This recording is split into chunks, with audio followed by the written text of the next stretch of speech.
Olá, queridos alunos, tudo bem? Eu estou aqui hoje para conversar um pouquinho sobre a execução que é movida contra o fiador, contra aquele então que, na condição de fiador, garante o pagamento da dívida de uma pessoa, né, do devedor principal.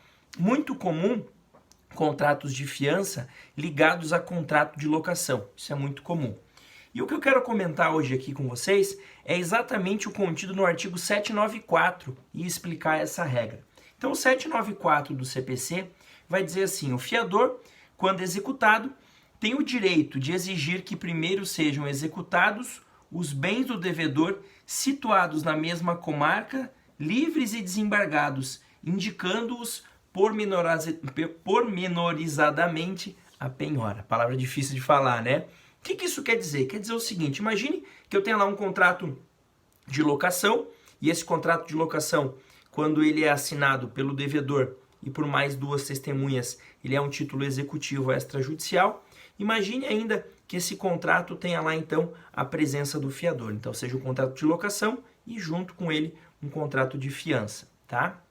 Nesse caso, o credor pode promover a execução diretamente contra os dois. Ele não precisa escolher primeiro entrar com ação contra o devedor principal e só depois contra o fiador. Não. Ele pode diretamente ingressar com a ação contra os dois. Só que o devedor, no caso, melhor, o fiador, né, que não é o devedor principal, tem direito de dizer: olha, antes de atingir o meu patrimônio, você tem que atingir o patrimônio do devedor principal, tá? Por isso que a lei diz, ele tem direito de exigir que primeiro sejam executados os bens do devedor principal. Agora, o que acaba acontecendo na prática, e é muito comum que isso ocorra, e as pessoas acham que isso é a regra, na verdade não é. Essa situação parte da premissa de que o fiador tem o benefício de ordem. O benefício de ordem é justamente isso: o direito de só ter o seu patrimônio atingido, ou seja, ter os seus bens perdidos, após eu ter tentado atingir o patrimônio do devedor principal, tá?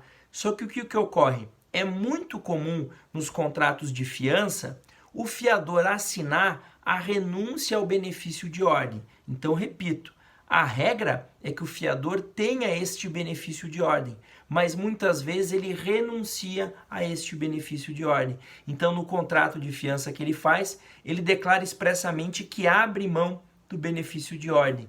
E nessa situação, aí ele não tem essa preferência, ou seja, se o credor quiser já atingir o seu patrimônio, independentemente de ter atingido o patrimônio do devedor principal, será possível. Então a regra é que exista o benefício de ordem, mas é muito comum que na prática haja a renúncia a este benefício, lembrando que essa renúncia tem que ser feita via contratual também.